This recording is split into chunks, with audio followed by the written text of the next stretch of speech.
Dr. Arnold Krumheller, Wiracocha. Curso zodiacal. Introducción. Querido discípulo. Empezaremos invitándote a pensar en 5 palabras. Luz, amor, vida, conocimiento, triunfo. No pases adelante, caro hermano, si no has hecho carne en tu mente del valor de estas 5 palabras. El alma de la materia toda es luz. El fotón es la última expresión del átomo. Si golpeas un pedernal con un trozo de acero, de ambos salta una chispa de luz. Frote 2 palos y salta una chispa de luz. Frota tus manos, sientes calor y aunque salta la luz, tú no la ves. Besa a la amada y al unirse las bocas, aunque no le veas, vibran en luz y la vida. Modificación del amor se atrae en sus polaridades opuestas para la generación de un nuevo ser. Conociéndote vuelves como un dios, sabes de la ciencia del bien y del mal. Es entonces cuando has alcanzado el mejor de tus triunfos. Pero si estas 5 palabras son las guardianas del arcano de los valores del conocimiento, antes que las conozcas empezaremos por el principio. Has venido a nosotros y eso nos comprueba que no vives satisfecho con los principios religiosos que profesas, con los ismos que vives y con tu misma posición incierta dentro del medio en el que te desenvuelves. He aquí la razón para que este curso zodiacal que llega a tus manos, sea un curso que te enseña el dolor de pensar. Para la mayoría de las personas, pensar es sufrir los dolores de un parto. Más aún, puesto que, el parto establece la relación con la concepción y solo se da a luz lo que se ha concebido. Te rogamos pues concibas en tu mente el fundamento oculto que en sí entrañan las 5 palabras que encabezan el estudio de la presente lección introductoria. Saber pensar es no repetir lo que otro dice. Pensar es colocar la mente en actitud edificante, constructiva, productora. Es conectar la mente con la realidad de las cosas en sí, sus valores, sus fundamentos, sus leyes y sus relaciones en el cosmos. Pensar es conocer por nosotros mismos lo que existe en el universo. Para pensar precisamos de un conjunto de herramientas que son los sentidos y las facultades. Los sentidos se encuentran ubicados en nuestro cuerpo físico y para sus funciones precisan de órganos respectivos. Ya lo sabéis, son 5. Conocéis ya sus órganos correspondientes. Las facultades son muchas, aunque tu religión te ha enseñado que se limitan a 3. Memoria, entendimiento y voluntad. Las facultades se diferencian de los sentidos en que para su manifestación no precisan de órganos determinados.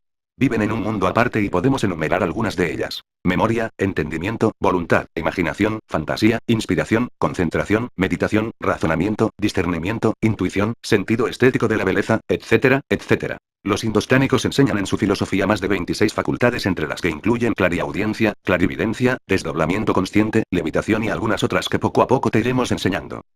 Piensa en ti, comprende que tienes cuerpo, que no eres el cuerpo mismo, que lo alimentas, lo vistes y lo amas. Hay algo dentro de ese cuerpo que aun cuando tú no lo ves, lo sientes. No es tu cuerpo quien desea, el que anhela, no, el cadáver ni puede desear ni anhelar. Cuando algo se ha escapado de tu cuerpo no vibra en amor, ni en odio, ni en deseo alguno. Ese algo escapado vamos a denominarlo de alguna manera. Para entendernos entre ti y nosotros a ese algo, por su semejanza a la constitución misma y al aspecto de los astros lo denominaremos cuerpo astral. Por las funciones que desempeña, cuerpo de deseos. Este cuerpo de deseos o cuerpo astral, se interpreta perfectamente en el cuerpo físico, al que transmite las vibraciones necesarias para que obedezca ciegamente al impulso de sus deseos, pero entre el cuerpo astral y el cuerpo físico, existe un intermediario al que denominaremos cuerpo vital. Es precisamente el cuerpo vital que suministra la energía correspondiente a los cuerpos físico y astral, que transformada en energía nerviosa, por intermedio de las funciones de la respiración y sus secretos correspondientes, cargan a los 2 cuerpos de fuerzas en sus 2 polaridades para la realización del fenómeno conocido con el nombre de vida. El presente curso tiene por objeto hacerte conocer un grupo de leyes de la naturaleza con sus correspondientes secretos para el desarrollo de estos 3 cuerpos. No te hemos hablado de otros cuerpos, pero ya puedes imaginarte que hay uno para pensar dentro del concepto abstracto, otro para pensar dentro de los lindes de lo absoluto y por fin existen otros cuerpos que corresponden directamente a los planos divinos. Energía y materia son 2 términos inseparables. Materia es la energía condensada, energía la materia sutilizada. La ciencia moderna ha despojado la división absurda entre la una y la otra. La física nuclear nos ha comprobado que la materia es una constante carga de energía y que esta es una fuerza que no puede vivir sin la forma. Así pues, materia, energía, forma, vida, inteligencia, voluntad, son 3 aspectos que te invitamos a pensar, en cómo se encuentra manifestada la naturaleza. La ley de fa evolución efectúa los cambios indispensables y en el hombre el pensamiento crea lo que su cuerpo de deseos anhela. En 4 mundos diferentes estos 3 aspectos se desenvuelven para manifestar la obra de la creación desde la roca, el vegetal, el animal, el hombre y Dios mismo. 2 aspectos también tenemos según la creación se halle delante de tus sentidos o no la puedes percibir con ellos. El primero es el mundo de lo inmanifestado, de lo manifestado el segundo. Esto es, el mundo visible y el mundo invisible. Penetrar en el mundo invisible y en sus misterios es adquirir el conocimiento que ni las religiones, ni las universidades se han preocupado de dárnoslo. Tus conocimientos generales de la ciencia te enseñan la división de nuestro planeta en 2 hemisferios o mitades perfectamente iguales. El hemisferio norte o boreal y el hemisferio sur austral. Las condiciones climáticas, geológicas y vitales en general se desarrollan, por consiguiente, de diferente manera en los 2 hemisferios. Siendo la Tierra una parte constitutiva del inmenso organismo que se llama cosmos, es lógico suponer las relaciones que existen entre nuestro planeta y el Sol, la Luna y los demás planetas sus hermanos. A poco que observes deducirás que existiendo 4 estaciones en el hemisferio boreal, apenas solo 2 tenemos en el hemisferio austral, siempre y cuando nos encontremos dentro de las zonas geográficas correspondientes, puesto que, también en este hemisferio existen las 4 estaciones pero contrarias, precisamente al tiempo del aparecimiento. Así por ejemplo, mientras en la Argentina empieza el 21 de septiembre, comienzo de la primavera. Cuando el verano en la Argentina se inicia el 21 de diciembre, en Europa ha comenzado el invierno.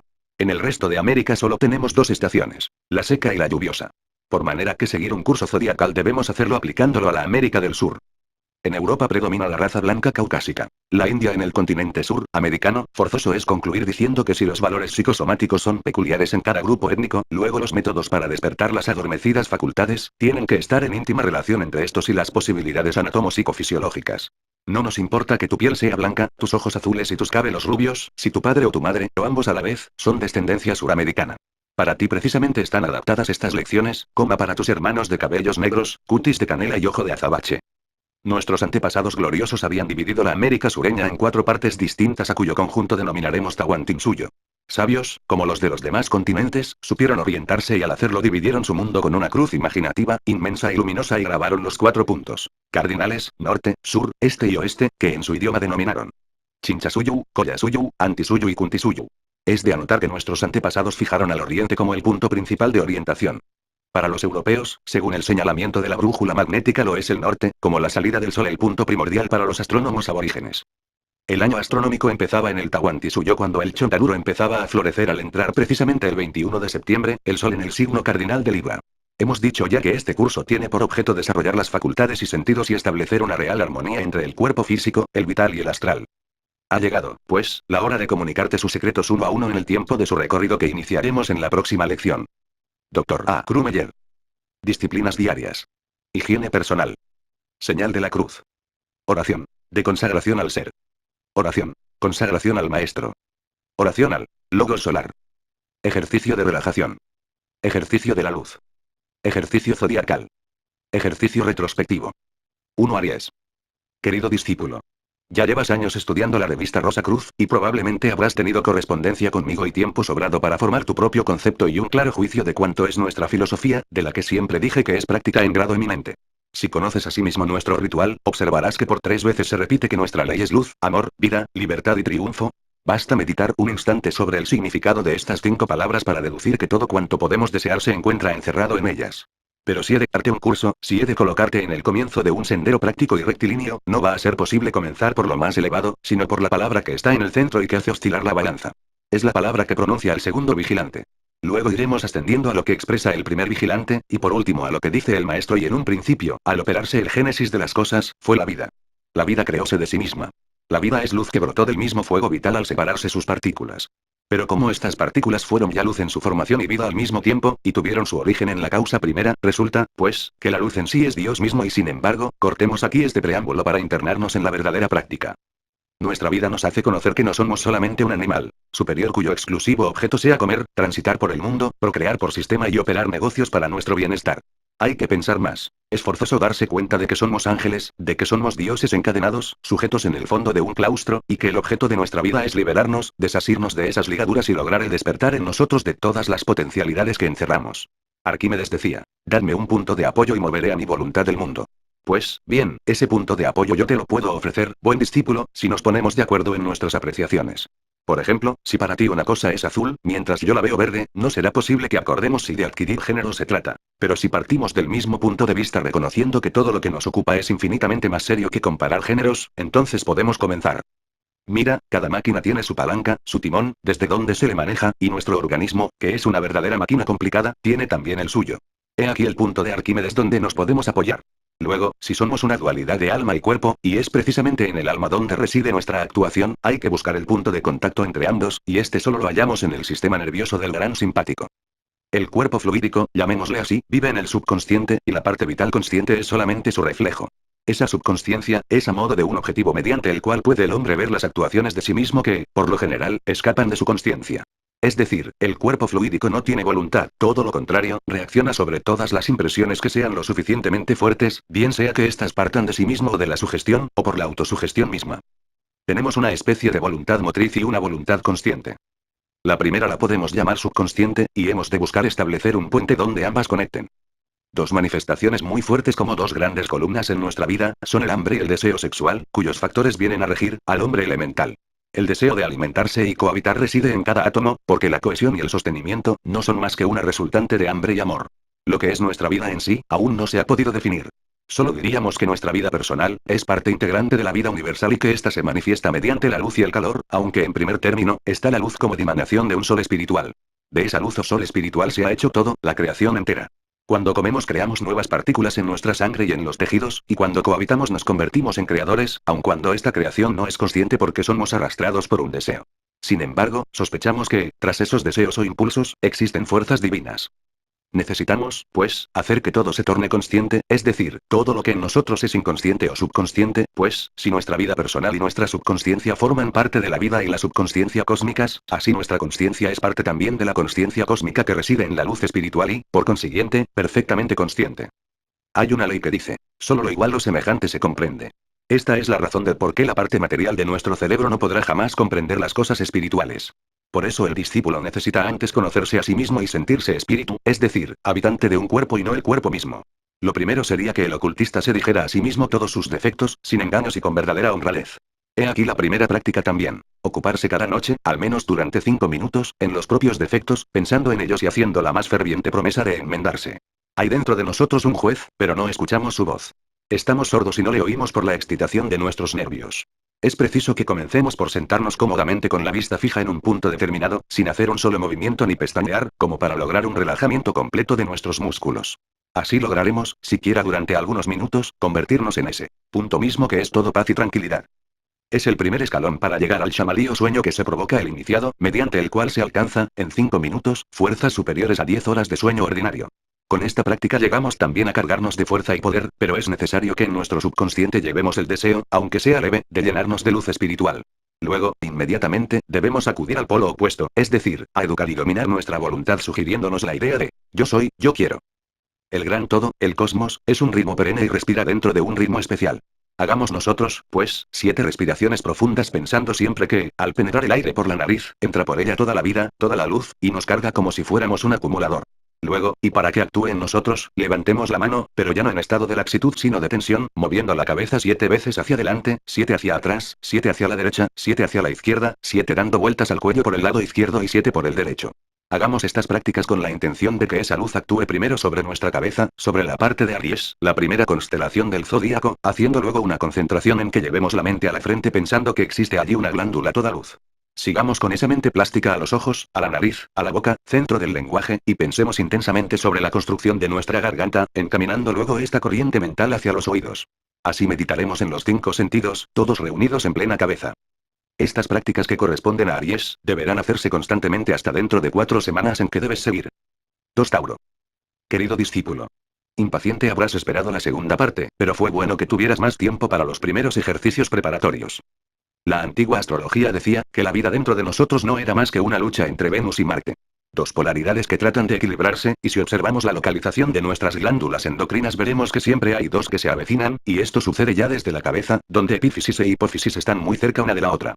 Luego veremos lo mismo en el cuello con la tiroides y los cuerpos epitelares y así en todo el resto del cuerpo. 2 polos en eterna acción y reacción. El planeta Marte es el que acciona en Aries, la cabeza, y en el cuello sigue Venus con Taurus. Existe, pues, una lucha entre la cabeza y el cuello.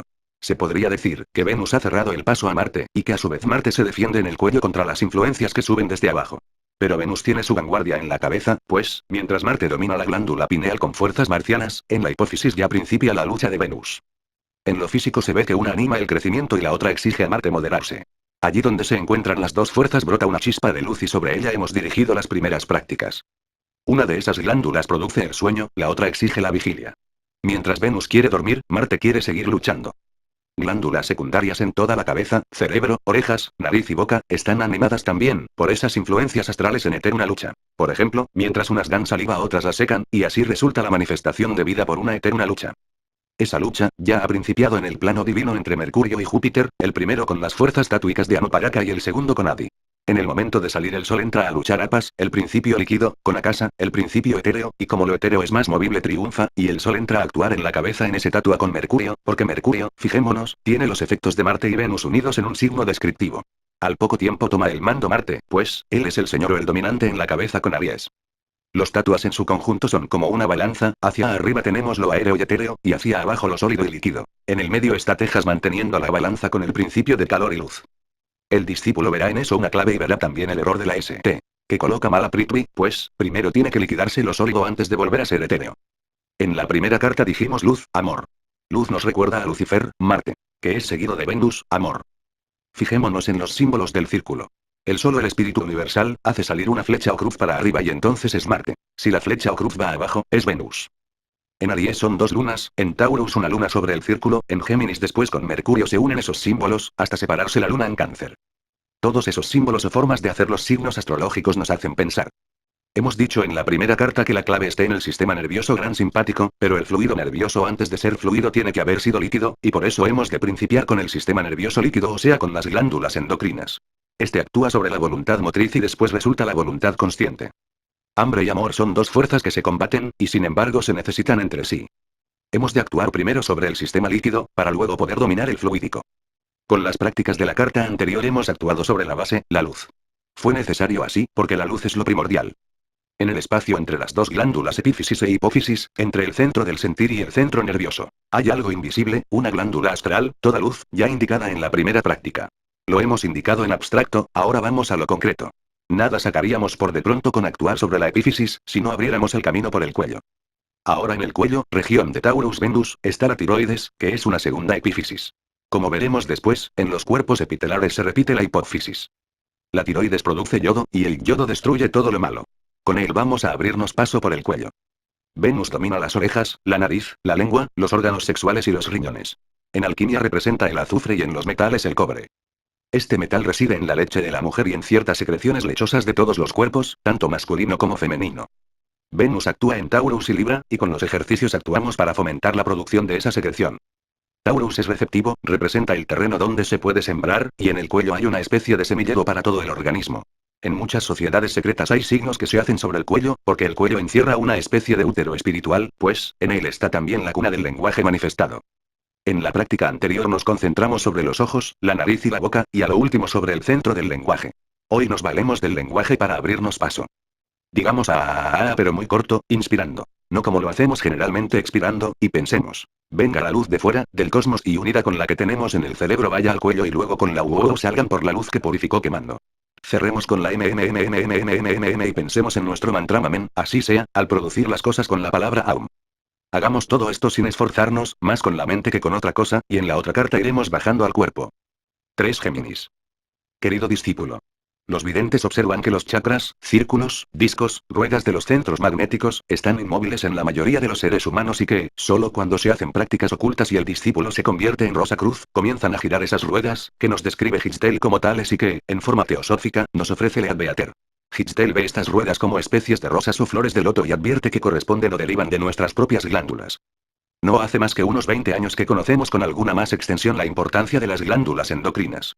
Anteriormente, el hombre conocía menos de anatomía y esta era la causa de que, confundiera el corazón en sus efectos tactúicos, impulso central que mantiene la materia en cierto estado vibratorio, con los cuerpos epitelares. Como la mayor parte de los discípulos conocen la terminología teosófica oriental, diremos que después de haber despertado Sahasrara pasamos a Ajna y Visuddhi, y ahora, en los cuerpos epitelares, llegamos a Anahata. De la cabeza hemos bajado al cuello, y al seguir descendiendo, nos hallamos con este último y enigmático centro de emociones. Steiner fue el primero que nos llamó la atención sobre el corazón y su grandiosa importancia como plexo, pero no admitía el efecto de chakras como lo presenta Leadbeater, quien probablemente ignora la anatomía oculta Rosa Cruz por su incapacidad para leer esas obras de la época de Hitztel, escritas en una mezcolanza de alemán y latín medieval. Esa conclusión sacamos cuando hablamos con él. El corazón no es una bomba, tal como se ha descrito, sino que es un cuerpo movido por el impulso sanguíneo y su papel oculto hemos de ver más tarde. Sigamos hoy con nuestros centros magnéticos ocultos, que están íntimamente relacionados con las glándulas de secreción interna, aunque sea sensible enmendar la plana a Leadbeater, pero conocemos muchas prácticas ocultas de la sección esotérica de la ST que están mal concretadas y son perjudiciales. Para que el discípulo comprenda la importancia de los cuerpos epitelares o glándulas paratiroideas como también se las ha llamado, necesitamos forzosamente trasladarnos al campo de la patología y estudiar algo de una enfermedad que está profundamente relacionada con esas glándulas. Conociendo, pues, el aspecto enfermo, podremos comprender más fácilmente la necesidad de un cuerpo sano y la acción que en él ejercitan las glándulas. Esta enfermedad a que nos referimos, es la tetanía, tensión convulsiva de los músculos sometidos al imperio de la voluntad, que conocemos primeramente por una insuficiencia de nutrición y que se manifiesta después con espasmos tónicos de las extremidades. Estos enfermos sufren una especie de calambres o movimientos convulsivos habituales, ya sea en los párpados, en las manos, en la cara, en el vientre o en las extremidades. Hay personas que manifiestan cierto tic nervioso que aún no se ha explicado la medicina, y que tiene su origen en dichas glándulas. Daremos como ejemplo el baile de San Vito. Desde luego, todos ellos exteriorizan una cantidad de movimientos motores de carácter enfermizo en partes donde solamente debía actuar la voluntad. Aquí vemos al punto una invasión de un sistema nervioso a otro. El cuadro sintomatológico de las enfermedades originadas por defectos de los cuerpos epitelares es enorme en su variedad, y muchas enfermedades conocidas, como las de los nervios del corazón, de los intestinos y del estómago, pueden ser explicadas y curadas si dirigimos la acción terapéutica sobre las glándulas en cuestión. Es bien curioso que la tetanía se observe más en los hombres que en las mujeres, apareciendo en todas partes, sobre todo en los meses de primavera. Es decir, en el tiempo en que Aries y Tauro entregan su poder a Géminis, es la entrada del cuello a los pulmones y a los brazos, donde tiene su dominio este último signo. Ya hemos advertido la lucha entre Venus y Marte. Hemos dicho en la instrucción anterior, que así como hay una lucha entre la hipófisis y la epífisis, ahora se repite ese mismo fenómeno entre la tiroides y las paratiroides, cuyo efecto puede constatar, desde luego, la medicina oficial. Venus, de nuevo, se enfrenta a Marte. Y así como en la guerra se colocan alambradas, es decir, trabas y obstáculos al enemigo, Marte, que domina también en Escorpión, busca ese elemento para lanzar sus venenos que Venus en la tiroides trata de detener. Otra vez se repite, como en la actuación de la hipófisis y la epífisis, que el uno es dormilón, solapado, mientras que el otro, Marte, es la actividad. Aquí observamos, por la primera vez, el doble aspecto del planeta Marte en los signos de Aries y Escorpión. Entremos ahora en el terreno de los gemelos. Hemos dicho que toda la vida es una lucha constante entre Venus y Marte, pero en esa región donde penetramos ahora con las fuerzas magnéticas despertadas, corresponde a Mercurio en Géminis. En las iniciaciones antiguas, el misto, origen de la palabra misterio, era encerrado en una cámara oscura. Esta cámara representaba el caos. Tenía que pasar por un corredor estrecho que representaba el cuello y entonces le entregaban los emblemas de Mercurio como organizador de este mismo caos. En el rosal, hemos seguido el brote de las hojas, la formación de los pétalos, entrando ahora la época de concretarse la flor. Mercurio es el espíritu que baja del cielo a la tierra. La cabeza, es el cielo. El cuello el espacio, el caos, y ahora estamos ante la puerta de nuestra propia tierra. A los neófitos en Egipto les daban el símbolo de Ankh, el símbolo de vida. Recordemos el famoso cuadro de Amenofis III. El papiro de Leiden trae ese símbolo como cuello, es decir, la vida pasa como aliento por el cuello. Encierra eso un secreto de las runas, que conoceremos también en estas prácticas, pero más tarde. Mercurio es, en el signo de Virgo, la representación del día, mientras que los gemelos aún permanecen en la noche. Se ve que la corriente de luz que hemos traído desde arriba se oscurece ahora por la acción de Venus, pero, no obstante, esta misma luz trata de abrirse camino. Parece que hasta el mismo signo de los gemelos representa un camino flanqueado por dos murallas. Ahora en Mercurio todo se hace móvil. Como la palabra lo indica, Mercurio trae todo movimiento y antes de llegar a los pulmones, necesitamos preparar el aire en la parte superior para lograr luego la acción. Los hindúes hablan de despertar a Kundalini, la serpiente del fuego, por medio de ejercicios respiratorios, y Rama Prasad ofrece unas prácticas a este respecto, admirables para los indios que durante siglos han llevado una alimentación muy sencilla y tienen muchos menos elementos morbosos que nosotros. Estos mismos elementos, si hacemos nosotros esas mismas prácticas, nos cierran las puertas para Brahmarandra, y por eso necesitamos comenzar por ejercicios más suaves y ligeros sobre el Ida y el Pingala, las dos columnas positivo-negativas que enlazan a Kundalini. La oscuridad que hemos mencionado, es la que produce los ensueños. Es decir, el paso de la vigilia al sueño y del sueño a la vigilia. El discípulo debe fijarse, durante estas prácticas en Géminis, en sus propios sueños. Todos los sueños tienen su valor simbólico, y los maestros observan al discípulo mientras duran estos. Generalmente soñamos con aquello que hemos pensado más intensamente al dormirnos, y esta es la causa de que, durante esta práctica, deba el discípulo quedarse dormido después de haberse concentrado sobre algo que se relacione con nuestros estudios. Es decir, con un afán, por ejemplo, de ver nuestro templo, de pensar en un maestro o, acaso, en un árbol, el árbol de la vida y en fin, cualquier concentración o ejercicio de la imaginación, haciendo al par 5 respiraciones por la nariz, abriendo los brazos y las piernas, expulsando luego el aire por la boca mientras se cierran piernas y brazos. Estas prácticas pueden hacerse en el lecho o sentado cómodamente. También es muy eficaz meditar en el fenómeno del nacimiento, pues, recordemos, que ahora va a nacer algo dentro de nosotros. 4 Cáncer. Querido discípulo. El septenario descrito en la anatomía oculta de los rosacruces medievales y confirmado por los teósofos, nos representa 7 cuerpos diferentes, hecho el primero de materia grosera y el último de substancia divina, todos aglomerados en un solo individuo, como una línea recta dividiendo con otra línea transversal lo material de lo espiritual, y así tenemos con los 3 cuerpos de arriba y los 4 de abajo, nuestro símbolo sagrado de la cruz. En el centro donde convergen las líneas, nos figuramos la rosa, pues, ella es el sol que, caminando con su corriente magnética, pasa por los cuerpos epitelares a los centros dominados por el signo de Cáncer. El Sol llega a Cáncer el 21 de junio. Es el astro rey en el máximo de ascensión, y entonces celebramos el solsticio de verano. En la fiesta de la Rosa, de San Juan, celebramos también al Sol en su máximo de actividad sobre nuestro corazón o Sol corporal. Los misterios nos presentan 2 grandes luminarias, el Sol y la Luna. La Luna es el planeta de Cáncer, Cáncer es el signo de los artistas, de los pensadores. Pues, anima la imaginación, y sabemos por nuestros estudios ocultos, que necesitamos preparar primero la imaginación para lograr la inspiración. La materia, no es más que espíritu cristalizado, y como toda materia irradia, esa irradiación es la fuerza cósmica. Al entrar esa corriente en el dominio de Cáncer, prepara el camino para la actividad espiritual solar. 2 corrientes tenemos que diferenciar. La una viene de abajo, de la Tierra, de los 3 cuerpos inferiores, la otra de lo alto del cosmos. Las corrientes emanadas de los 3 cuerpos superiores se confunden en el centro, en el cuarto cuerpo, en el mental. Mercurio, como símbolo, nos enseña eso. Abajo tiene la cruz de la materia, arriba la luna, el alma, y en el centro el sol, espíritu, y así se comprende nuestro corazón como el sol central de nuestro organismo. Todas las glándulas de secreción interna van creciendo y desarrollándose desde el nacimiento, pero se van acabando poco a poco hasta la muerte. Menos una, esa se puede decir, muere por su cuenta, aparte. Es la glándula timo. Ella forma una excepción notable, pues, solo crece y actúa en nuestro crecimiento durante la infancia. Sabemos que durante la vida intrauterina nos desarrollamos a merced de la influencia planetaria y durante los 9 meses recibimos la influencia de los 7 astros, repitiéndose 2, y esos 2 son los que nos caracterizan para siempre. En el momento de nacer, los astros nos imprimen, se podría decir, una marca, un itinerario en la frente y en las manos, el cual tenemos que vivir. Es nuestro horóscopo, y el arte de la astrología no es nada más que copiar ese itinerario. Vemos cómo es de enorme el crecimiento de un niño en los primeros días de vida, y si siguiéramos a ese compás llegaríamos a ser gigantes. Llenos de placer pesan los padres a los niños y se alegran al ver cómo aumentan de gramo en gramo, de libra en libra. Pero al poco va refrenándose, va deteniéndose ese desarrollo, hasta terminar más o menos a los 21 años. Ya no crecemos más, viene un periodo de estancamiento y luego volvemos para abajo a decrecer, y todo eso lo causa la glándula timo, que al nacer pesa 15 gramos y llega en la pubertad a 30 gramos para luego desaparecer. No desaparece del todo, sino que quedan restos y estos restos son de suma importancia para nosotros los ocultistas. Crecer no es un fenómeno solo del cuerpo material, sino que tiene también su aplicación espiritual, pues, si la parte material de la glándula hace crecer el cuerpo material, sus exponentes espirituales nos hacen crecer espiritualmente. La práctica de la presente circular tiene por objeto no dejar desaparecer el resto de la glándula, sino al contrario, retenerla y obligarla a trabajar de nuevo a nuestro deseo. Conocemos la acción de la luna en hacer crecer las aguas en las mareas altas y bajarlas después. Así también la luna fue la que hizo crecer la glándula timo, que ahora al bajar recibe un rechazo en su acción destructora por el sol. La luna actúa sobre todos los líquidos y el líquido que sale de la timo es la linfa. El fluido de la linfa es como sabemos la base de la nutrición, y así podemos entrever los ocultistas el maravilloso fenómeno del metabolismo. La linfa es un líquido fluido, transparente, opalino, de sabor salado. En ella encontramos muchos leucocitos y sobre todo linfocitos. El plasma linfático tiene los mismos principios que el sanguíneo, solo que en otras proporciones, y aquí entrevemos la relación entre luna y sol, pues, la luna prepara el camino al sol, y la linfa es el gran preparador para la formación de la sangre, pues, el líquido linfático recoge los elementos nutritivos de la sangre y envía para fuera los desechos dejados por la acción del metabolismo.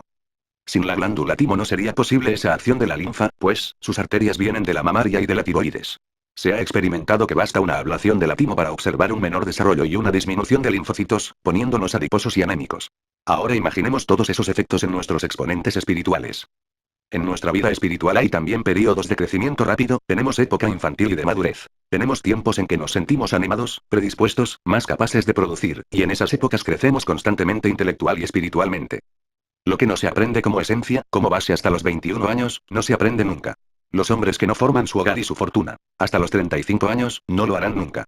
Si bien eso es lo general, forman una excepción los ocultistas que hacen prácticas rosacruces, pues, ellos en todo tiempo pueden lograr una reactivación de sus facultades intelectuales y formar fortuna aún después de los 50 años, aplicando nuestras claves, pero siempre que pongan en movimiento los centros magnéticos, o sea que hagan rotar los chakras.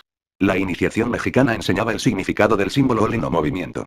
En él están señaladas las fuerzas cósmicas que vienen de lo alto y las fuerzas terrestres de lo bajo, y en el centro está el sol. El crecimiento y desarrollo de las glándulas son una repetición del crecimiento y desarrollo de la humanidad en sus diferentes razas, del choque entre ellas y sus relaciones mutuas. Nuestros ensueños son peculiares a nuestra raza.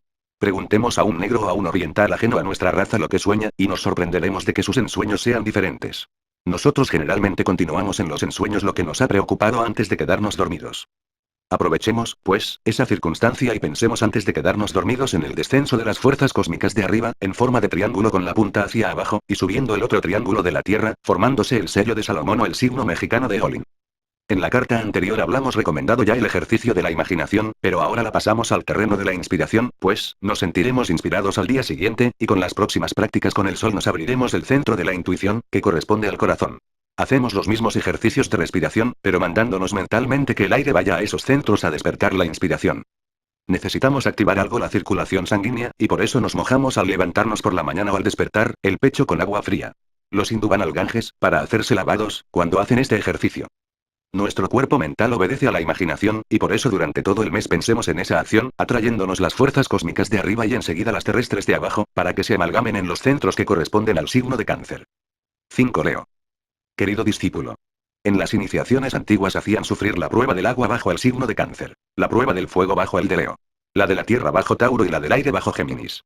El discípulo vivía y vive siempre en Leo la redención, por eso el Redentor es siempre el Hijo del Sol. Si el radiante astro principió con Aries despertando el fuego, ahora en Leo verifica la transmutación en todo lo existente, madurando los granos. Asimismo es en nosotros, pero es necesario, para ese efecto, que los espejismos de la imaginación y cuadros de la fantasía se vayan quemando y se destruyan a fin de que se despierte la verdadera personalidad de nuestro yo para que podamos crear intuitivamente. En este signo de Leo, se encuentra el Sol en su centro, proyectando su influencia con todo vigor, y es la causa de que en la vida física no sea posible exponer al hombre, de súbito, bajo la energía del ardiente astro. La fuerza cósmica, la corriente de luz, va entrando poco a poco con Aries.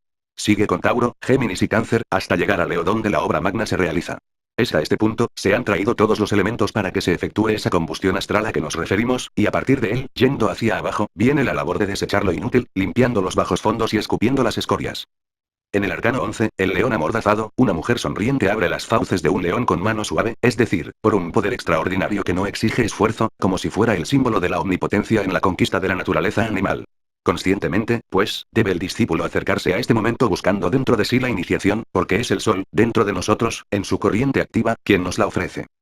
Los rayos de diversos colores de que nos hablan los rosacruces, que penetran en nosotros, afluyen todos a un centro donde diríase que se nutren, partiendo desde allí tan solo uno anaranjado oro, que pasa por nuestra columna vertebral y viene a concentrarse finalmente en el corazón, centro de toda luz. Durante el invierno el sol se encuentra más cerca de la Tierra y sabemos que su influencia es menos acentuada, debiendo ser lo contrario. Es en cambio en el verano, estando más lejos de nosotros, cuando ésta es más activa y cuando más impulsa también la de los demás planetas. Todo respira. Lo hace la Tierra en su ritmo constante como una dama yaciente, y nosotros no solo respiramos por los pulmones sino que cada poro es una vía respiratoria en constante actividad por donde inspiramos oxígeno y expiramos carbono. El Sol inspira a su vez fuerza espiritual, mientras que expira luz y calor. Ya veremos más tarde que el plexo solar respira esa misma luz y ese calor, en tanto que expulsa magnetismo. Hemos pasado ya de la imaginación a la inspiración y suponemos que las prácticas y meditaciones de las cartas anteriores hayan despertado a esas facultades. El Sol trae ahora la intuición. Intu, en casi todos los idiomas, son radicales que indican algo adentro, algo interior, la concentración.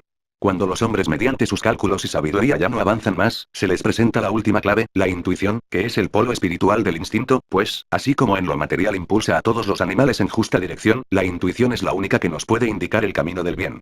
La intuición extrae sus fuerzas del cuerpo, alma y espíritu, y como todo en la naturaleza es intuitivamente consciente, al ponerse el hombre en contacto con el gran todo mediante su respiración, respira a su vez suerte, fortuna. Rama Prasad lo ha dicho. Aquel que respira, tiene suerte. Ya hemos dicho muchas veces que no son los planetas mismos ni los signos zodiacales los que tienen importancia, sino las fuerzas que radican en los planetas y vienen a transformarse en los signos del zodíaco. Hemos hablado también del macrocosmos, de la Adam Kadmon, en que el gran todo tiene la figura del ser humano, y ahora añadimos que si pudiéramos ver a distancia conveniente nuestro sistema planetario, veríamos la misma figura, siendo Leo el corazón de nuestro sistema, como es nuestro corazón el punto central del organismo. He aquí por qué solo pueden actuar ahí las fuerzas del Sol precisamente en Leo. Los evangelistas son representados por 4 figuras cabalísticas, conservando Marcos la figura de Leo. Marcos, según la leyenda, fue pintor, y el pintor es el artista que, después de haber imaginado un cuadro le da forma por la inspiración, pero ese cuadro ya estaba latente en el alma por la intuición. De aquí que estén en relación directa Leo, Marcos y la intuición. En Leo tocamos ya la esfera solar del Cristo cósmico, siendo este signo la oposición de Acuario. Por eso Marcos propone que el bautizo, en lugar de ser con agua sea con fuego, y ese fuego no es otro que el que se desprende del Sol central actuando en Leo. Este mismo signo como corazón del ritmo cósmico, es el que impulsa al sol para hacer hervir el zumo de las plantas y hace convertir el agua en vino, simbolizado así en las bodas de Canaán. La iglesia gnóstica enseña el misterio del pan y del vino. Pan que contenido en los granos, creció y maduró por la fuerza solar. Y vino que, hecho uvas en la vid, se desarrolló y transformó para consumirse reunidos en la santa unción eucarística. Este es mi cuerpo, el pan. Esta es mi sangre, el vino, dicen los ritos sagrados de todas las religiones, y juntos se toman. De igual manera nuestra parte sólida y la que llevamos líquida, se han transformado por medio de la linfa, mediante el sol orgánico, es decir, el chakra del corazón, que forma y transforma todo dentro de nuestro organismo. En el núcleo de cada semilla hay algo de sol, y a eso llamamos vida, puesto que la vida viene del sol, pero no del planeta sino de la luz viva, radiosa, que se manifiesta y expresa por medio del sol.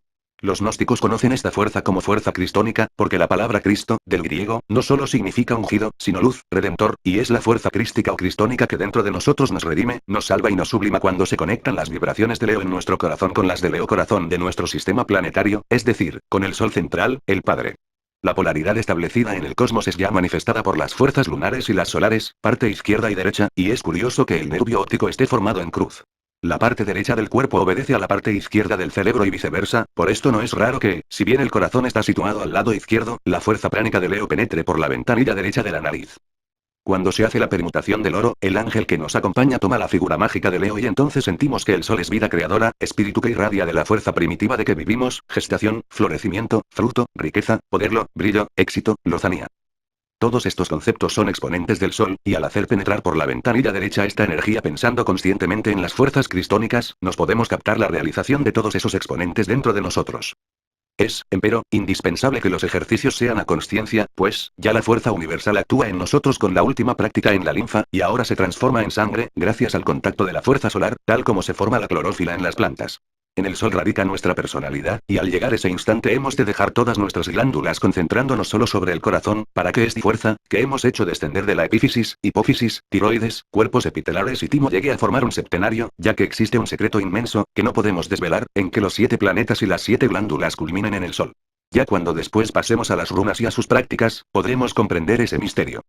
En el corazón no puede actuarse con ejercicios gimnásticos, sino con la oración y la respiración todas las mañanas, procurando tapar la ventanilla izquierda y llenando el pecho de aire. Hay que pensar que este aire no vaya al pulmón, sino que hemos de enviarlo mentalmente al corazón, para que actúe allí la transformación, la combustión espiritual, que físicamente se hace con la sangre en los pulmones. Pensamos también, al hacer este ejercicio, inundarnos de sol con el Salmo 39, versículos 4, 8 y 20 cuando dice: Dios, conviértenos, muéstranos tu rostro y seremos salvos. El rostro de Dios es el sol espiritual y su fuerza es la única que puede salvarnos de los obstáculos para darnos la iniciación. 6 Virgo. Querido discípulo. 2 corrientes son las que influyen en todo ser humano. 2 corrientes opuestas entre sí que encuentran en nuestro organismo su más perfecto laboratorio de transmutación. Este laboratorio es el corazón, de que hemos tratado en nuestra carta anterior. Una de esas corrientes viene de lo alto, del cielo, del mundo invisible. La otra de abajo, de la tierra, de cuanto es sólido. Son como 2 corrientes marítimas que la una viniera de regiones frías y la otra partiera de los trópicos hasta chocar y confundirse dentro de su oposición, produciendo lluvias pródigas y bienhechoras. Hemos seguido paso a paso la primera de esas corrientes traída desde lo alto, penetrando en nosotros bajo la ayuda de Aries por la cabeza, y la hemos llevado pasando por la epífisis, hipófisis, tiroides, cuerpos epitelares y timo, hasta llegar al corazón, centro vital y sol energético de todo nuestro organismo. Hemos visto cómo corresponde a cada una de esas glándulas un signo zodiacal y un planeta, y ahora penetramos en los dominios de las corrientes terrestres, es decir, de la escuadra invertida al compás en el símbolo masónico. Ya hemos explicado el misterio de la clavícula de Salomón y el del signo mexicano Olin, que es, como si dijéramos, la involución desde arriba, y ahora venimos al terreno inferior, al de abajo, al de la evolución. Recuerden ese signo del emblema masónico a que nos hemos referido, en que aparece escuadra y compás invertidos y, en el centro, la letra G inicial de la generación, la cual solo se obtiene cuando llegamos a alcanzar el centro de los 2 triángulos, también invertidos, que han de formar dicha escuadra y compás. El espíritu está indicado por el triángulo que tiene su vértice hacia arriba y ahora nos toca examinar el triángulo que tiene su vértice hacia abajo representando a la materia que tiende a espiritualizarse. Desde arriba nos llegó lo sutil espiritual, lo infinito para redimir en su avance a la materia, y ésta sale ahora a su encuentro para chocar y reunirse en el corazón. El signo de Virgo, que es con el que avanzamos, abarca todo el vientre y, aunque los riñones corresponden al signo de Libra, las glándulas suprarrenales o riñones suplementarios encarnan en Virgo. Este signo tiene como planeta a Mercurio y en él se ve la clave por E, recordando el símbolo que le representa, vemos que lleva arriba la luna, la corriente astral, en el centro el círculo o sol, corazón, y abajo la cruz, la materia. Es tan sabiamente oculta la naturaleza, que las glándulas suprarrenales no solo tienen como signo a la luna y al triángulo, sino que real y materialmente están construidas en esta forma, véase Rosa Esotérica, página 64. Estas glándulas se encuentran situadas en el polo superior de los riñones y son de forma aplanada y de color amarillo, conservando la glándula derecha figura triangular y la izquierda semilunar, según dicen textualmente los tratados de anatomía. Estas glándulas tienen o segregan una sustancia muy conocida en medicina, a la que se da el nombre de adrenalina. Esta sustancia es un poderoso agente para las operaciones quirúrgicas por ser el hemostático más enérgico que se conoce, y su acción es maravillosa para los ojos, pues, las enfermedades de estos órganos se curan instantáneamente con las hormonas de las referidas glándulas. Los discípulos deben recordar cuanto hemos explicado inherente a los efectos de las hormonas situadas en la cabeza sobre el órgano de la luz. La adrenalina es astringente y cierra las puertas donde se agolpa la corriente que viene desde abajo para evolucionarla a fin de que llegue preparada y sutilizada al corazón y pueda soportar la transmutación que en este órgano ha de operarse antes de convertirse en algo superior y espiritual. Virgo, según hemos dicho, abarca todo el vientre. Firmicus dice que los que nazcan bajo este signo han de sufrir de flatulencia, de calambres de vientre, de inflamaciones de estómago y de dificultades en la digestión. Se ve, pues, en la 6a casa, que en Virgo se prepara la vida. Esta afirmación del célebre astrólogo iniciado, debe hacernos pensar.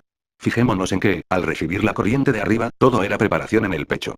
Ahora esta preparación se realiza en el vientre. Anteriormente la actuación del pecho ascendía a los ojos y ahora todo actúa en el vientre y también asciende a los ojos. La diferencia consiste en que los órganos más espirituales son los que radican en el pecho y cerebro, y los más materiales en el vientre y las extremidades. La corriente que viene de abajo, desde la tierra, no puede arribar bruscamente al órgano regenerador, purificador y transformador, el corazón, y necesita forzosamente atravesar esa preparación en el vientre bajo el signo de Virgo, recibiendo las hormonas de las glándulas suprarrenales que son las que detienen y suspenden de momento para saturarla. Volvamos otra vez al signo de Virgo. Este está representado por una M y una flecha que la atraviesa. Ya en Escorpión, notamos esa flecha levantada como simbolizando las fuerzas sexuales. Es verdaderamente elocuente este hecho. Una vez terminado el presente curso secreto, iremos a algo más profundo que se dará al mundo por primera vez y que aún se desconoce en España y América. Se trata de la magia de las runas, es decir, de la sabiduría o teosofía nórdica, entre las que figura la runa Sig, la del vencedor, representada por una flecha en sentido oblicuo y hacia abajo en forma de rayo, a cuyo pie pudiéramos poner Inox signo vincit. Solo con este signo se puede vencer. O lo que es igual, que la corriente magnética terrestre que ha ascendido por las piernas y recibido su primer impulso en los órganos sexuales, llegará a la meta, al corazón, bajo la dirección de Virgo, portando la flecha del vencedor y del triunfo para arribar al fuego del corazón y redimirse. Fijémonos bien. Hasta ahora veníamos con la corriente de arriba, y ha llegado el momento de encontrarnos con ella.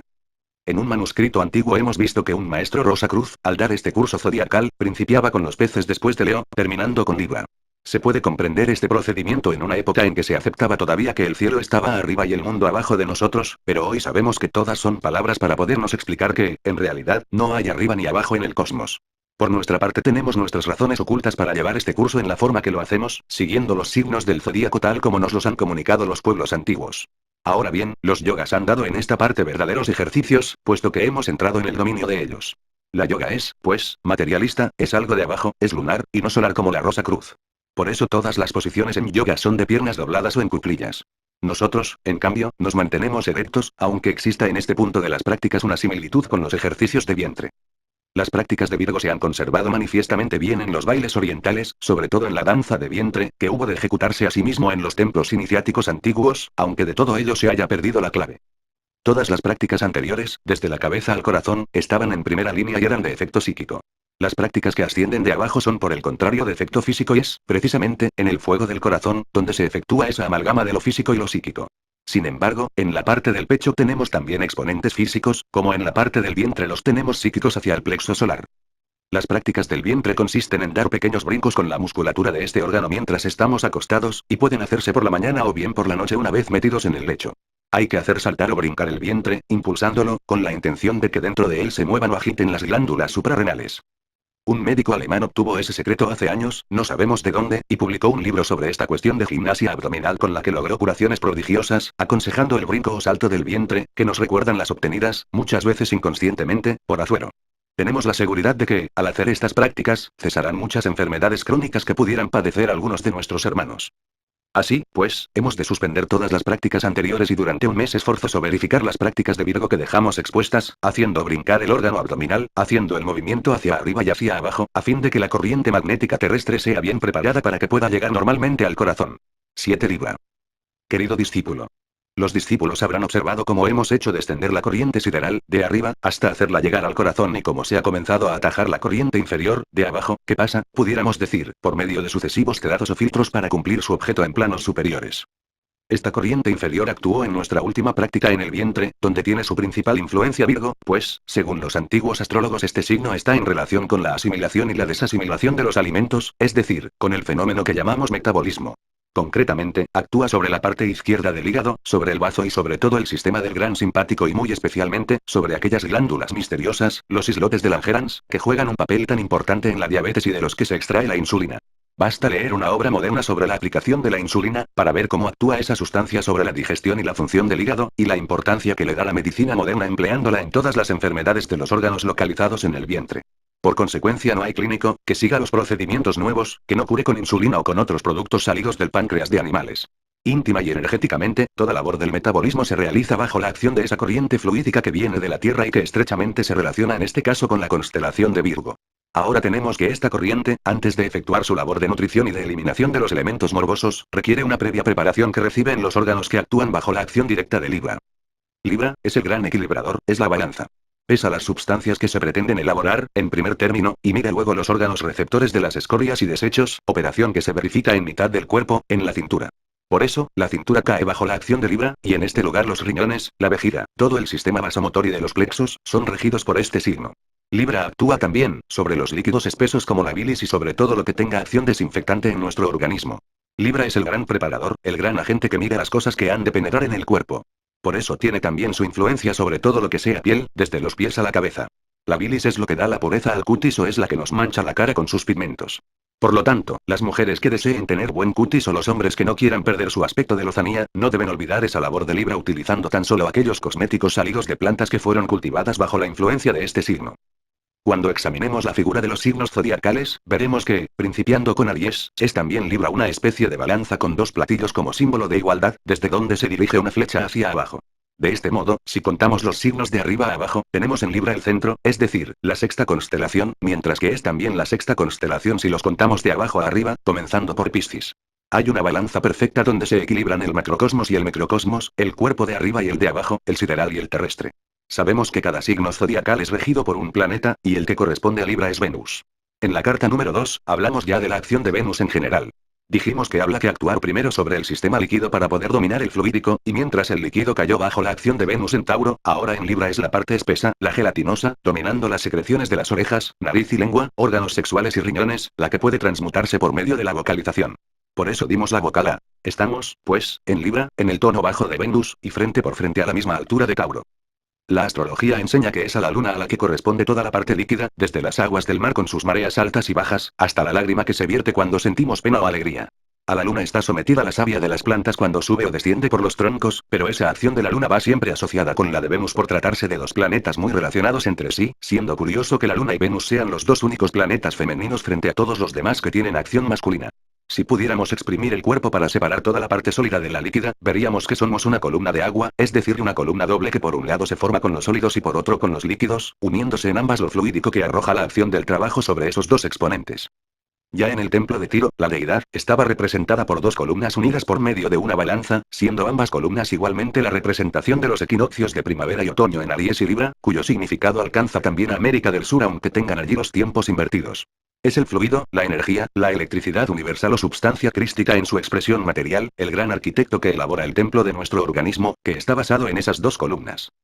Aries es la voluntad, el impulso, la acción que agita todo lo existente, mientras que Libra es la ley inmutable que pone punto final a todo. En el arcano número 8 del tarot, tenemos la justicia representada por la espada y la balanza. Y este mismo número es un compuesto en su figura de dos platillos que simbolizan lo infinito, puesto que en la justicia es donde se encuentra el impulso de todo lo justo, aunque tenga que ser con los ojos vendados. En la carta segunda hablamos también de la forma del símbolo de Venus, es decir, el círculo arriba y la cruz abajo, y en la constelación de Leo tenemos a Regulus, el rey, que es el sol que la dirige. Venus ofrece el mismo impulso en uno y otro signo, solo que los antiguos, al dárselo al rey, lo hacían en forma del globo del imperio con la cruz hacia arriba que observamos en muchas figuras alquimistas representando el antimonio. Cuando demos un curso sobre alquimia, volveremos sobre este símbolo. El hecho es que el Misto recibía, después de pasar por el grado de Libra, dicho símbolo en su mano, y se explicaba a los Rosacruz que en Libra se realizaba el misterio de la corona de espinas y en Tauro el del rey o imperador. Por esta razón el Rosacruz jefe de la orden, tenía que pasar por ese grado superior de Venus en Tauro a fin de recibir el título de emperador que, en nuestros días, solo ostenta el maestro Rakoczyk o quienes se lo han apropiado indebidamente, como Spencer Lewis. Venus en Libra, prepara a los hombres para la ciencia, en Tauro para la sabiduría. Bajo la influencia de Venus en Libra se puede ser un buen obrero en pintura, en Tauro un gran artista pintor. En Libra se ama la prosa, en Tauro la poesía. De este modo el amor material se refina con Venus en Libra para convertirse en amor divino con Venus en Toro. Si en Tauro recomendamos ejercicios de vocalización, en Libra hemos de hacer gimnasia para que se acomoden las substancias en sus filtros correspondientes. Por eso nos es dable copiar aquí los ejercicios de yoga que son de origen material. Al levantarse temprano, debe beberse un vaso de agua que el discípulo ha de bendecir previamente procurando no ingerirlo hasta haber hecho una oración invocando las fuerzas divinas para que esta agua actúe de purificador.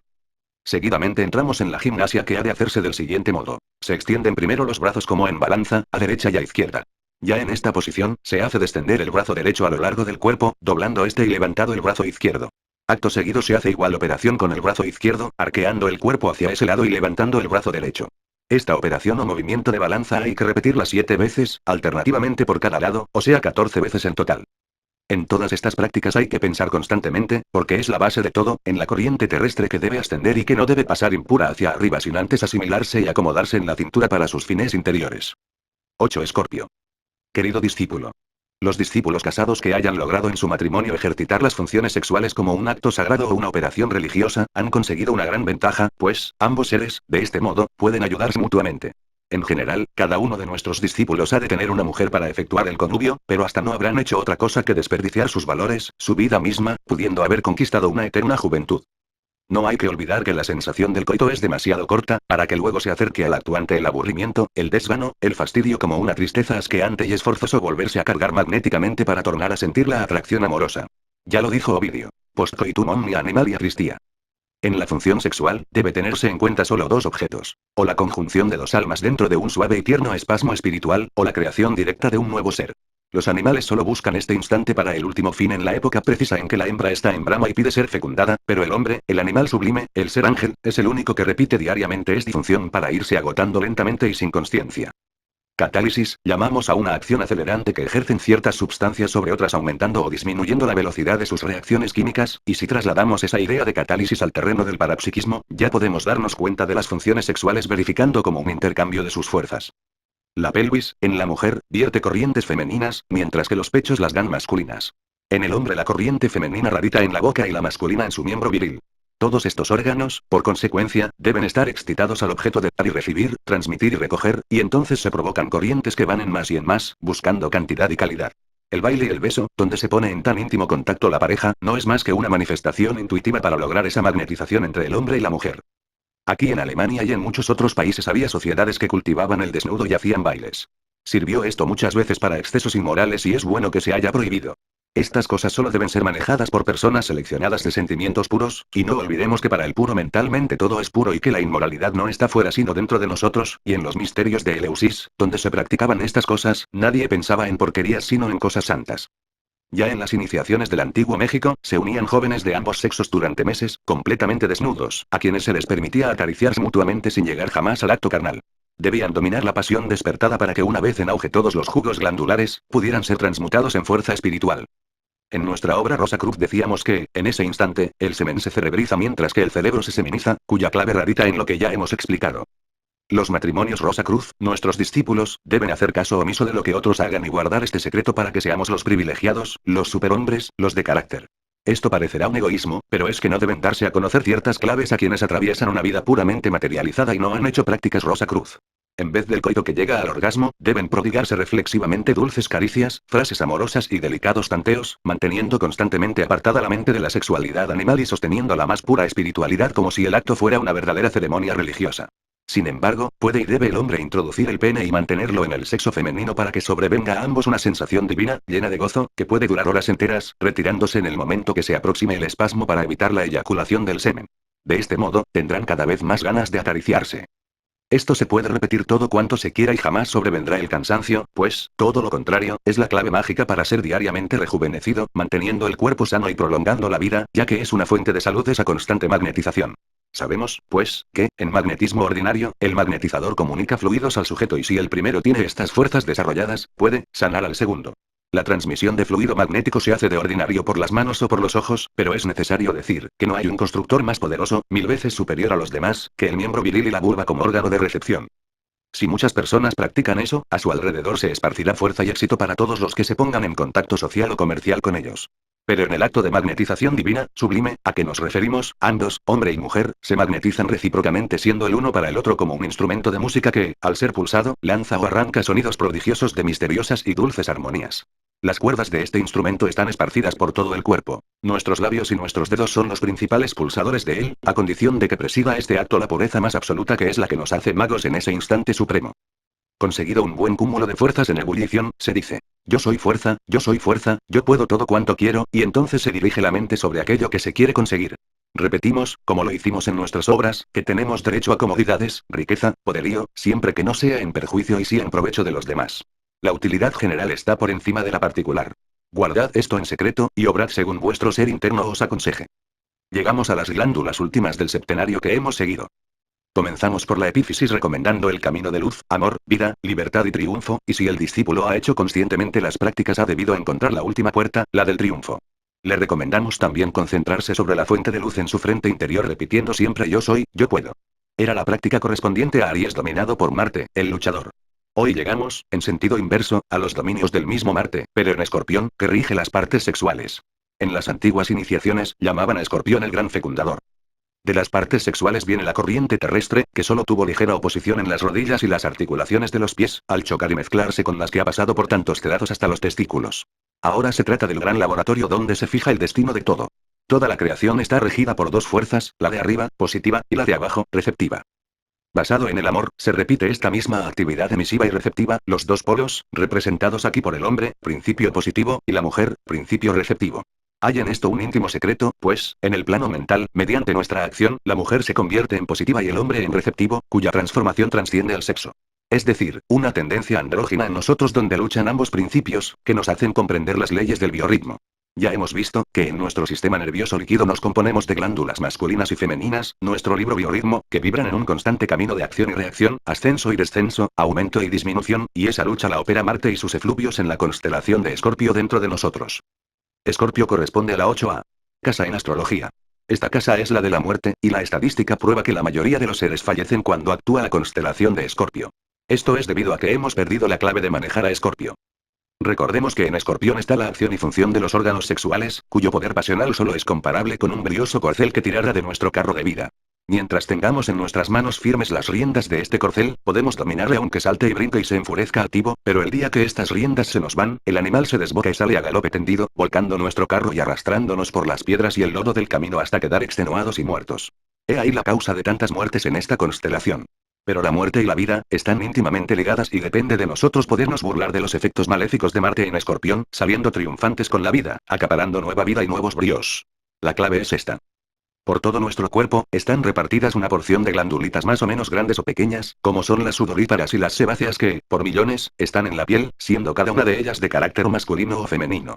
Estas glandulitas, en su intimidad, son aisladamente un acumulador de fuerzas magnéticas con sus respectivas corrientes, buscando en todo instante las masculinas chocar con las femeninas y viceversa, como en un constante intercambio de principios positivos y negativos. Este intercambio, que se prolonga hasta un estado divino, sublime, no es otra cosa que el amor. Pero esas fuerzas están aletargadas, dormidas, y es nuestro deber despertarlas, ya excitándolas o provocándolas, y unidos el hombre, como principio positivo, y la mujer, como principio receptivo, en un mutuo acuerdo y armonía, pueden ambos realizar la gran operación de magia sexual. Tenemos para ello 22 puntos eróticos en nuestro organismo. Observé que muchas mujeres se excitan copiosamente si se les toca el extremo de las orejas. Otras son los pezones, pero la excitación no es local sino que abarca todo el cuerpo. Es igual en el hombre, que tiene también sus puntos eróticos. Este último es excitable rozándole el pecho que es su parte femenina, mientras que la mujer tiene su clítoris como parte excitable masculina. En esta carta nos hemos abierto más, poniendo en cada lugar la palabra clara y precisa para que nuestros discípulos comprendan y se hagan cargo de cuánto es esta práctica y hasta dónde alcanza. Solo deseamos que la comprensión justa entre en cada uno y hagan las cosas adecuadamente a nuestros deseos. Yo insisto en que esta carta no debe ser profanada y que nadie debe enseñarla a otro.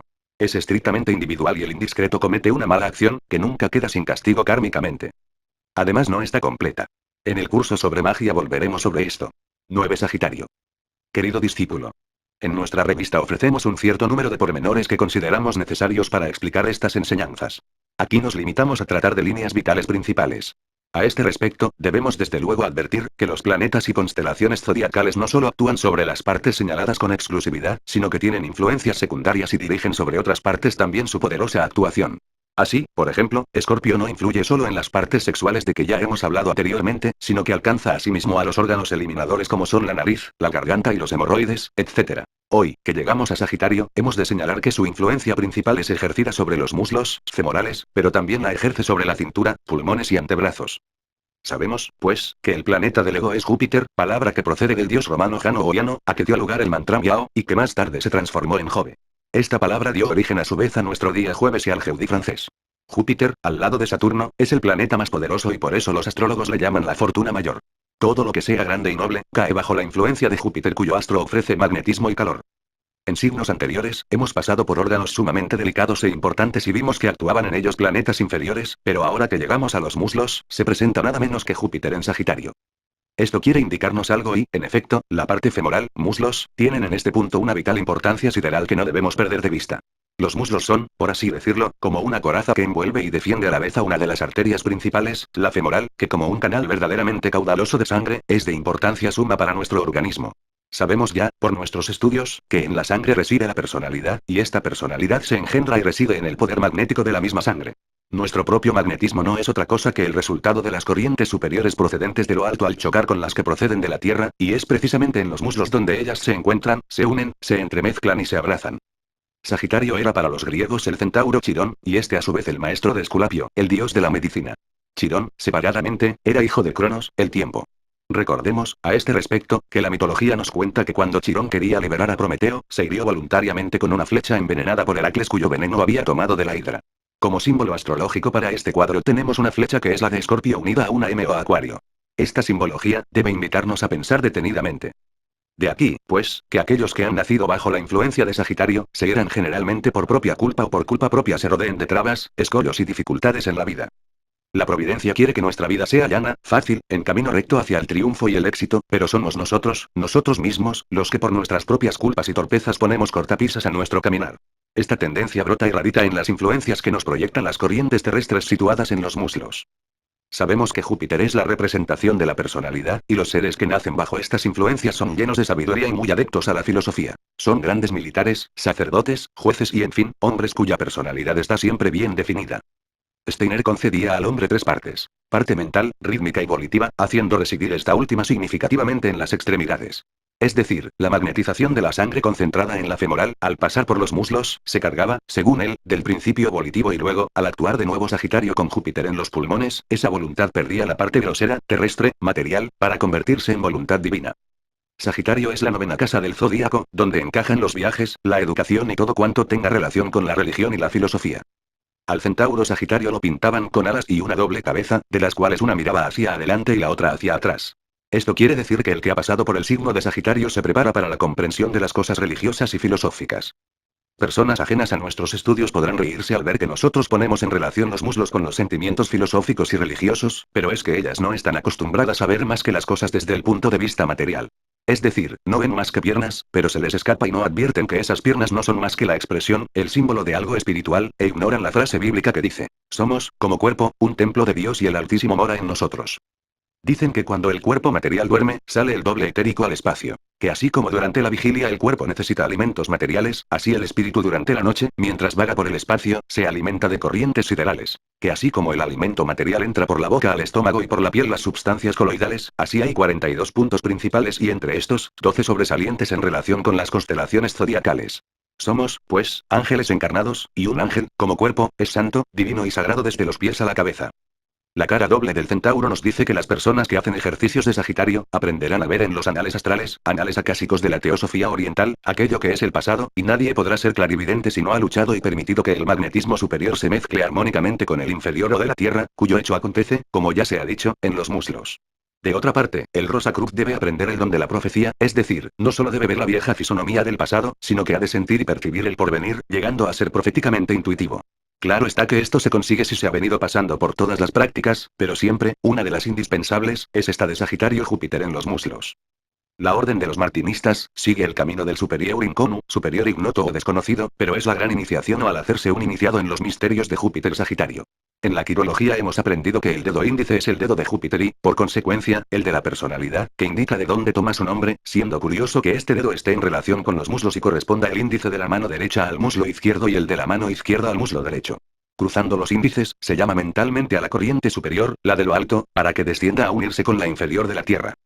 Las religiones del Oriente son de carácter lunar, y es este el motivo de que se pongan en oración utilizando la posición horizontal a fin de percibir las fuerzas lunares. Las huacas peruanas están en posición inclinada, en cuclillas se podría decir, pues, su culto solar les exigía que recibieran las influencias del astro rey. No obstante, también se colocaban con las rodillas levantadas, a fin de entremezclar las corrientes lunares con las del sol. Imite el discípulo la posición de las huacas peruanas levantando el dedo índice de ambas manos por 5, 10 o más minutos, según se tenga tiempo, pronunciando largamente la vocal y cuya vocalización debe terminarse en SSSSSSSSSS, pues, ese es el mantra que corresponde a esta práctica, y téngase la mente absorta y pendiente del deseo de adquirir las fuerzas de Sagitario en la región de los muslos. Si el discípulo ha practicado ya durante un mes la magnetización sexual con su mujer, habrá de sentir ahora una corriente muy agradable en las piernas, cuyas corrientes son las que se encuentran en la antesala de las partes sexuales. 10 Capricornio. Querido discípulo. La rodilla, como articulación de la pierna, es un mecanismo verdaderamente complicado si nos atenemos a la formación de sus huesos, ligamentos, etc., dispuestos de un modo raro y curioso. Por su estructura, al parecer sencilla, debería ser una de las articulaciones más débiles, pero basta observar ciertas proezas llevadas a cabo por los atletas, para darse cuenta de la enorme fuerza y resistencia que tiene esa parte de nuestro organismo. Dibujos antiguos y modernos, describiendo las fuerzas magnéticas, sitúan frente a la rodilla rayos tan fuertes como aquellos que pintan simulando salir briosamente de las manos y de los ojos de los magnetizadores, como para expresar con tal simbolismo, que la rodilla no es otra cosa que un excelente foco magnético. Descritos ya, al hablar debemos los líquidos en sus estados fluídicos y semifluídicos, hemos de hacer notar esa substancia rarísima que se esconde en nuestras rodillas y a la que, en ciencia natural, se da el nombre de sinovia. Es decir, sin, con iovía, huevo. Pudiéramos decir vulgarmente, que es una substancia con huevo. Huevo, por otra parte, ya sabemos que es un vehículo generador de especies. Esta secreción de la pared de la cápsula articular, no solo tiene por objeto hacer resbalar las superficies óseas, sino que tiene la misión de prestar cierta fuerza física a nuestras extremidades. De otro modo, si la substancia en cuestión solo tuviera la misión de hacer resbalar los huesos correspondientes, no sería posible sufrir esas grandes pruebas a que se someten los atletas y se estaría expuesto constantemente a incidencias lamentables, pero, por el contrario, es una especie de freno para que los huesos no jueguen más que en el sentido adecuado. La sinovia de la rodilla es de una composición especial que aún la ciencia no ha descubierto, pero que no es desconocida para quienes, como nosotros, se dedican a ciertos estudios.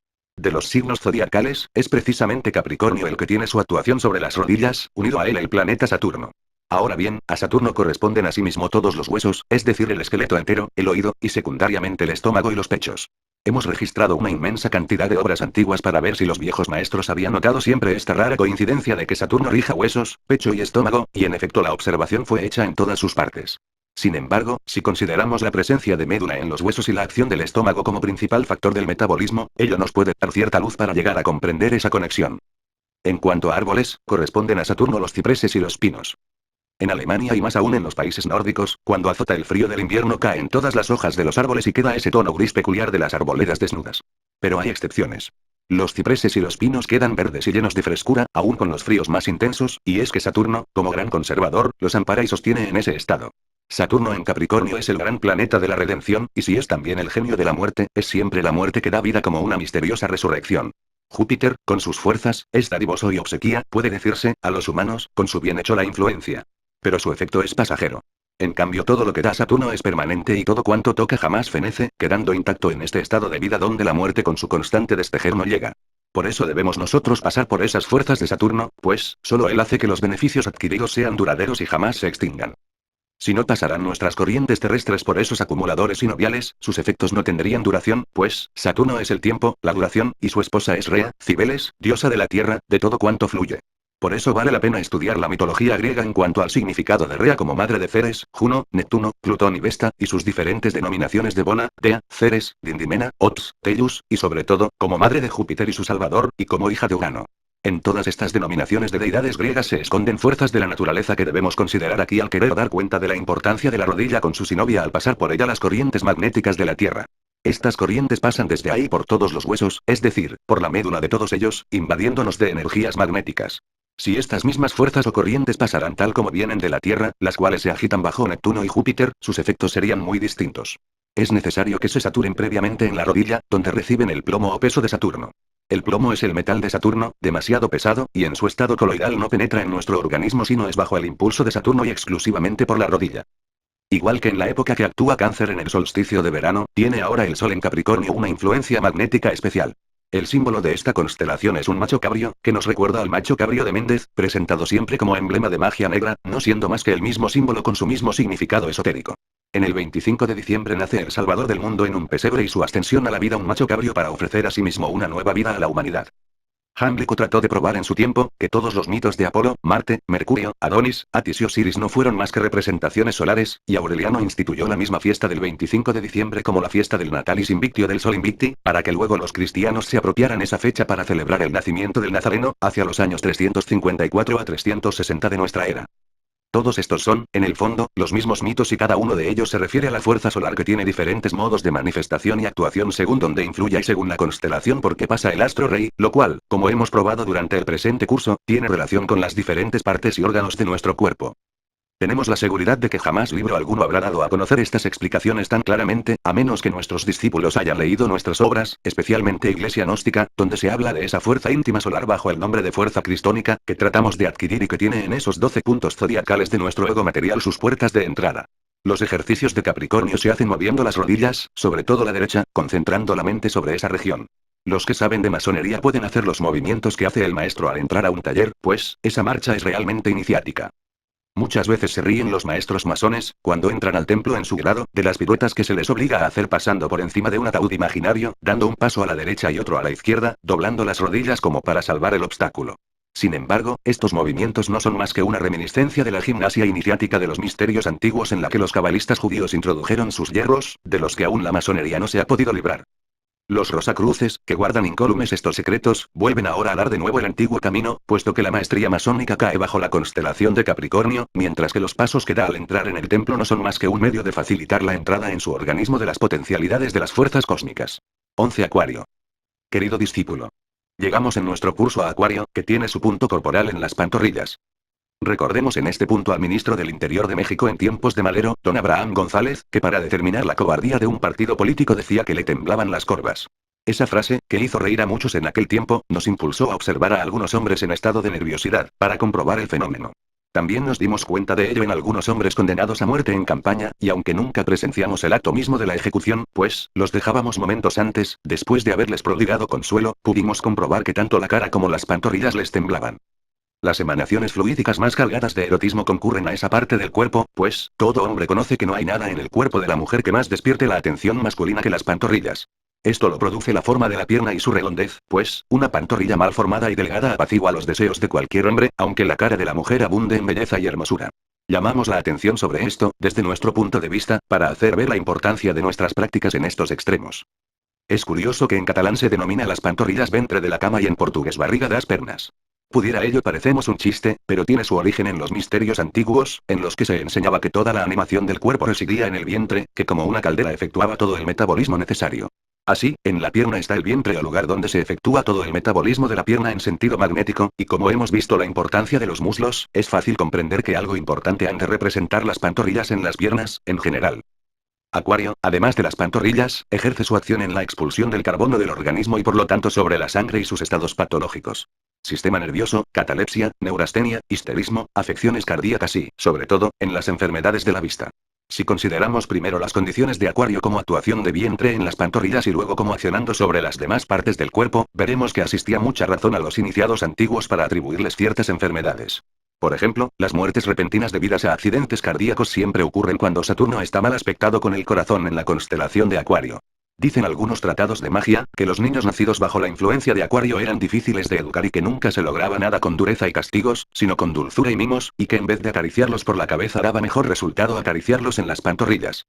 Al tratar en la última parte del curso de la influencia de Piscis en los pies, que es sin duda la clave máxima, veremos que, así como los ojos son la puerta de entrada para glándulas como la epífisis e hipófisis, la salida de las fuerzas poderosas que se desarrollan en las piernas tienen que ser guiadas por las pantorrillas bajo la influencia de Saturno Acuario. Bajo la influencia de Saturno Acuario, han nacido los grandes teósofos, los luchadores por principios religiosos, los idealistas revolucionarios y los inventores. Al sol en Acuario lo tenían Federico el Grande, Bacon, Edison, Swedenborg, Dixon, Lessing, Haeckel, Darwin, Volta y otros. Los ocultistas tienen el ascendente en Acuario o el sol en dicha constelación, pues, con ella nace la intuición oculta. De carácter cariñoso son necesariamente los acuarianos y todos esos inventores de cubismo, ultraísmo, dadaísmo, expresiones modernas del arte, que son como un presagio de intuición oculta en cada individuo para que luego florezca en él, como consecuencia, la inclinación hacia las teorías ultraístas del ocultismo. Todo esto estaba previsto astrológicamente y es en extremo curioso que la misma moda que habla hecho esconder las pantorrillas en las mujeres durante siglos y siglos, venga ahora a hacerlas lucir al acercarnos poco a poco ante las puertas del signo de Acuario, cuyo período principia ahora.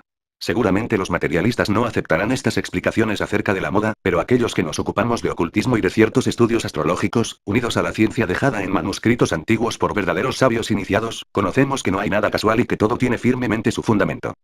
La aviación se encuentra también bajo la influencia astrológica de Acuario, y esto ya lo mencionó con acertado tino el padre espiritual de los aviadores, Leonardo da Vinci.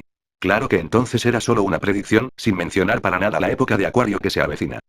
Muy expresivos son los ojos de los nacidos en Acuario, siempre que el karma y la herencia, que en resumen son la misma cosa, no les haya apagado su luciente brillo. Son algo así como dos luceros extáticos y radiantes, y bastaría mirar a la cara a un acuariano para saber la constelación bajo la cual nació. También se destacan por una mano fina y delicada que invita a acariciar, y tienen un instinto especial y sobresaliente por todas las cosas, aunque brillan también por su marcado egoísmo ambicionándolo todo para ellos. Saben perfectamente escudriñar el camino a seguir a fin de salir airosos de cualquier empresa sacando de ella el mayor provecho posible, no importándoles perjudicar a otros si así ha de ser para conseguir sus definidos propósitos. Hemos descrito a Saturno como conservador. Ahora es en Acuario donde Saturno mira al porvenir. Vamos hacia la era de Acuario. Es por ello que hemos visto evolucionar las cosas tan rápidamente, y el porvenir ha de ser de las ideas ocultistas, mientras que en el terreno parapsicológico hemos de observar verdaderas maravillas. No está, desde luego, muy lejos el día en que la separación del cuerpo astral y aún otros fenómenos de mayor importancia sean un hecho para la ciencia en general, y lo que hoy es solo del conocimiento oculto, tenga una divulgación. Sin embargo, harán falta las prácticas ocultas como una preparación necesaria e indispensable, a fin de que el organismo físico se habitúe y permita los indicados fenómenos. La práctica que está relacionada con los pies y la constelación de Piscis, tiene que ser preparada y dispuesta con la que vamos a describir, pues, la corriente que parte del santuario de los pies comienza su trayectoria por las pantorrillas, y mentalmente, pero más fuerte que antes, debemos disponernos a abrirle paso. A pesar de ello no se trata, pues, de una práctica o ejercicios complicados.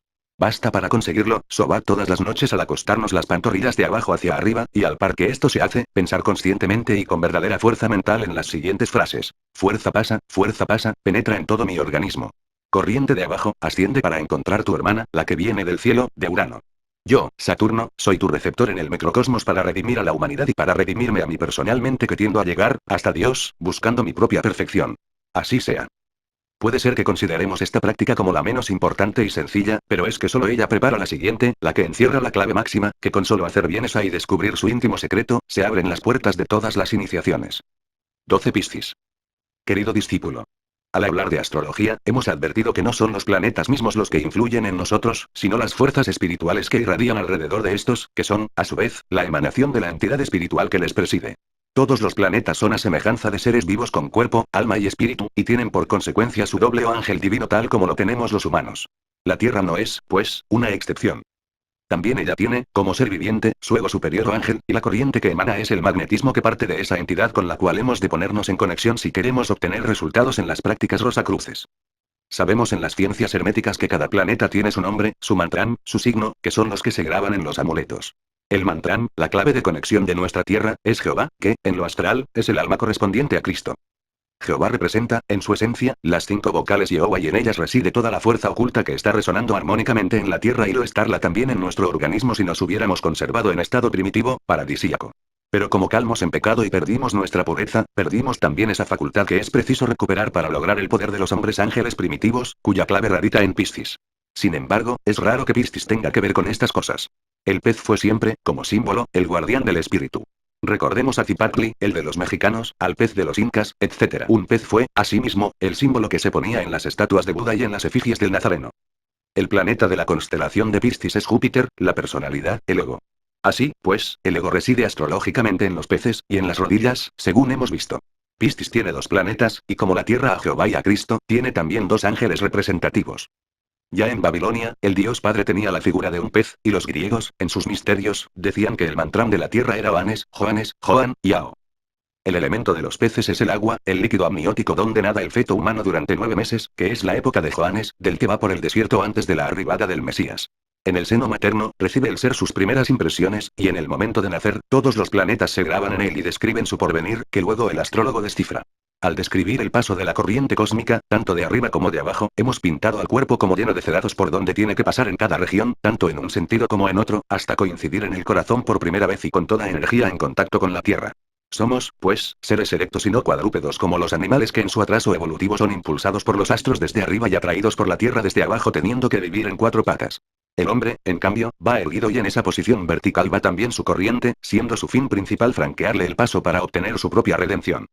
El signo descrito de los peces, son 2 semicírculos unidos con un lazo o guión. Son la Tierra y el cosmos unidos. Entre esa Tierra y el cosmos se encuentra el arcano 12 de la Cábala, o sea la figura de un hombre con un halo de oro, suspendido de un pie, estando dispuesto el extremo del árbol de tal modo, que forma la figura invertida. Se llama el sacrificio o el hombre colgado. Representa la divina manifestación o la ley revelada, y según los cabalistas es la clave de toda iniciación. La letra es la Med en la Cábala, y ella corresponde a la esfera de Saturno. Recordemos ahora cuanto hemos dicho de Saturno, lo finito, y de Urano, lo infinito, y nos explicaremos el por qué unieron los cabalistas a Saturno, la Med y los peces. El zodíaco es redondo y por esta causa, están unidos Piscis y Aries, el invierno y la primavera, la muerte y el nacimiento, la casa 12 de la astrología con la casa primera. El logos, la palabra, según San Juan, es el origen de todas las cosas, es la vida misma. En el principio era el verbo y solo con su uso logramos la iniciación, pero el verbo vivo, el logos en nosotros, que tiene que estar unido con el logos, el verbo de la tierra. Cuando en el templo de Jerusalén pronunciaban este mantrán, hacían sonar los tambores para que nadie lo oyera. Hoy ya se ha levantado el velo y sabemos que es Jehová, cuya clave secreta radica en sus 5 vocales. El yo, verbo cósmico, reside en la cabeza y se pronuncia utilizando la garganta. En cambio, el verbo, el logos de la tierra, reside en los pies y hay que aprender a derivar la voz hacia los pies para sentir en ellos la vibración, es decir, hay que hablar con los pies. Quien no conozca nuestros estudios habrá de sonreírse al leer esto de hablar con los pies, pero ya sabemos que todos los iniciados lo hacen. No es necesario que la palabra suene siempre, que se escuche. Basta un gesto. ¿Cuántas veces solo nos hacemos entender con gestos, moviendo brazos, cara, hombros, en una gesticulación continua, que también es lenguaje? Eso nos indica que el hablar es algo que está relacionado con todo el cuerpo. El lavado de los pies era una ceremonia iniciática, y jamás un maometano irá a la mezquita sin antes haber pasado por ello. Jesús al lavar los pies a sus apóstoles, les dice: si os lavo los pies quedaréis limpios y preparados en todo el cuerpo y os podréis comunicar conmigo. El abecedario está hecho de vocales y consonantes, cuyos signos tienen todos una relación directa con nuestro organismo y a cada una corresponde un movimiento iniciático.